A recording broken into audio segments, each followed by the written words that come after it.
안녕하세요. 입법 레시피, 우리 법령조례 개정 교육 두 번째 시간을 준비한 사단법인 비전 플랫폼 대표 김의겸입니다.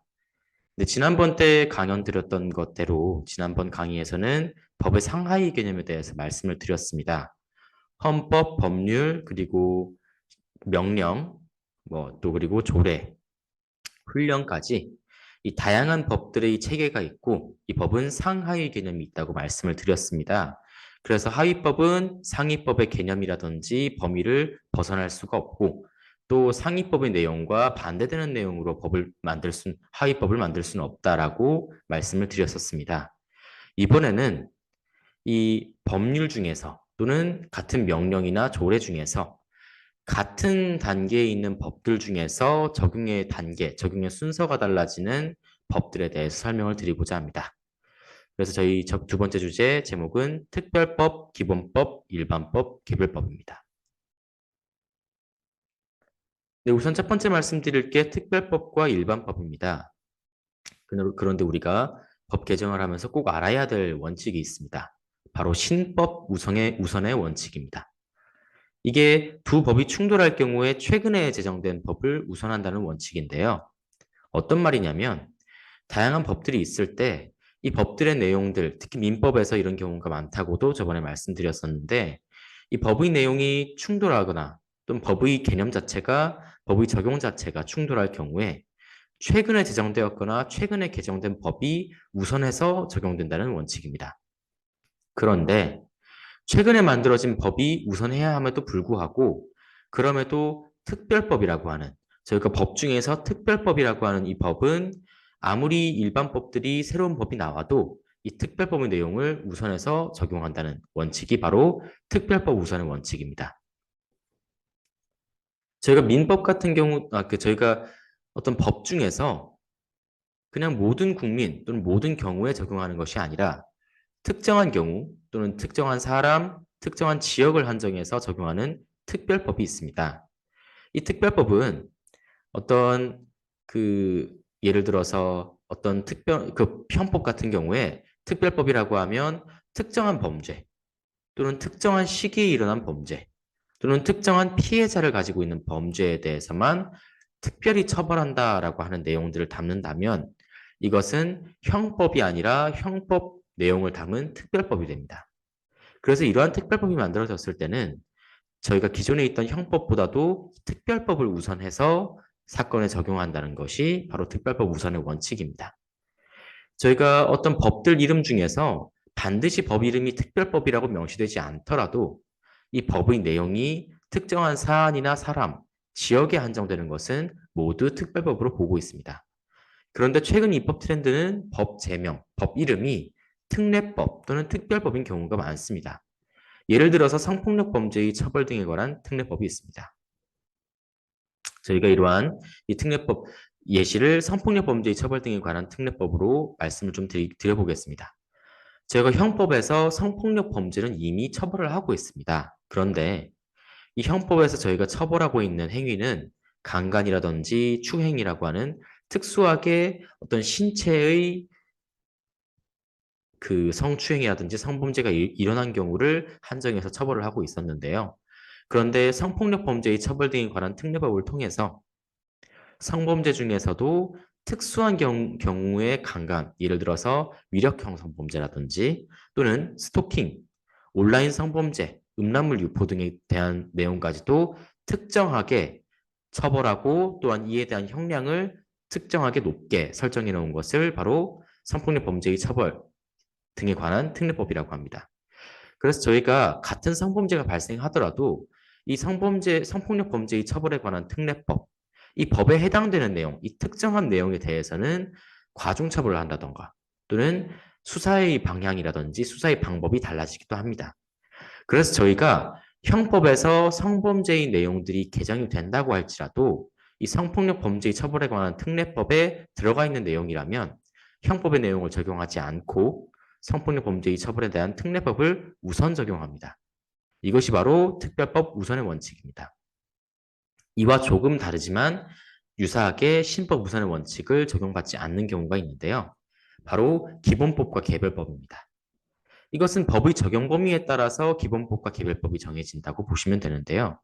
예시를 통해서 보시는 게 훨씬 이해가 빠르실 겁니다. 이 원래 기본법이라고 하는 것이 원칙적인 또는 대전제적인 내용을 보장하면 그에 대한 개별법은 그 기본법이 보장하고 있는 일부 범위에 대해서 만들어지는 게 개별법인데 제가 대한민국의 지방자치법을 예로 들어보겠습니다. 저희 대한민국 지방자치법은 우리 지방정부에서 이루어지는 모든 내용들을 다루고 있습니다. 뭐 지방자치단체장의 선거라든지 또는 우리 국민들의 주민투표 또는 주민들이 이 지방자치를 위해서 어떤 위원회를 만들고 예산을 어떻게 분배할 것인지 이런 내용들을 저희 지방자치법에서 담고 있는데요. 이 지방자치법 제14조에서 주민투표에 관한 사항을 명시하고 있습니다. 지방자치법 제14조를 보시면 이 항에서 주민투표의 대상, 발의자, 발의 요건, 그 밖에 투표 절차 등에 관한 사항은 따로 법률로 정한다라는 조항이 있습니다. 따로 법률로 정한다라고 조항을 명시해 놓고 나서 이 따로 법률을 제정합니다. 바로 이 지방자치법 14조에 의해서 만들어진 법이 주민투표법입니다. 그래서 저희가 기본법이라고 하는 어떤 넓은 범위의 그리고 넓은 개념을 다루고 있는 법에서 어떠한 경우에 특별히 법을 만들어서 또는 따로 법률로 만들어서 뭐 관련된 조항의 효력을 발휘할 수 있다라고 적어놓는다면 그 조항에 따라서 법이 새로 만들어집니다. 보통 그 법을 개별법이라고 합니다. 그래서 기본법이라는 것은 선언적인 의미를 담는 것이 대부분입니다. 그래서 보통 기본법에서는 처벌 조항이 많지 않습니다. 그래서 기본법은 이러이러한 상황들을 이렇게 정한다라고 명시해 놓고 개별법에서 더 구체적인 사항들을 적어 놓으면서 만일 이런 예를 들어 주민투표법에서 주민투표에 부정이 일어났을 때 어떻게 처벌한다, 또 어떻게 구속하고 행정적인 처분을 한다라고 구체적으로 적어 놓는 경우가 많습니다. 그래서 이 지방자치법과 주민투표법처럼 기본법과 개별법도 그 적용 범위에 따라서 달라질 수 있고 우리가 기본법이라고 하는 것들이 굳이 뭐 어떤 법이 기본법이다, 어떤 법이 개별법이다라고 해서 아까 특별법처럼 법 이름에다가 기본법을 적어놓는 경우가 꼭 기본법을 적지 않더라도 기본법으로 보고 있습니다만 최근 입법 트렌드가 법 이름이 기본법인 경우가 많습니다. 소방기본법이나 재난 및 안전관리기본법, 뭐 경찰기본법이라든지 그럼 소방기본법을 예로 들었을 때 소방기본법은 우리 대한민국에 있는 모든 소방에 대한 내용들을 기본적으로 선언하고 있는 법입니다. 이 소방기본법에 따라서 우리 소방관들이 어떻게 근무하고 처우가 어떻게 되고 하는 다른 법들은 개별법으로 또 제정을 하게 되고요.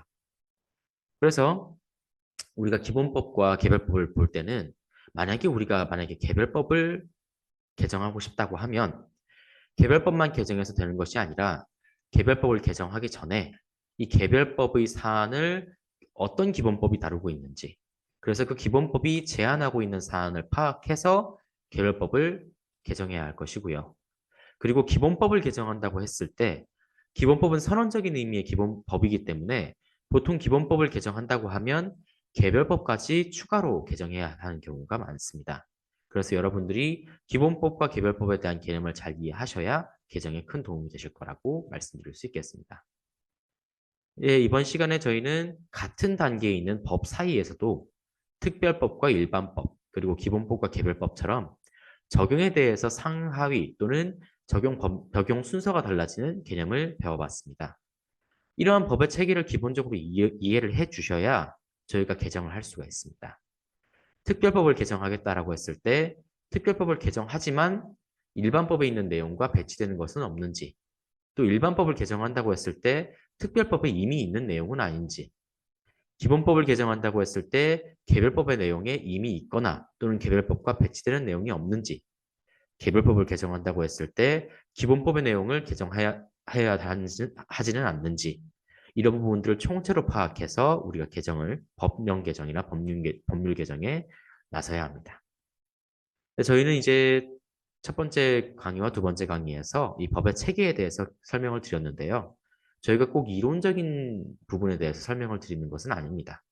그저 우리가 법을 개정한다고 했을 때 어떤 원칙에 따라서 법을 개정해야 되고 적어도 이런 부분에 대한 상식은 있어야 법을 개정할 수 있다라고 하는 포인트들만 아주 간략하게 정리를 해두었습니다.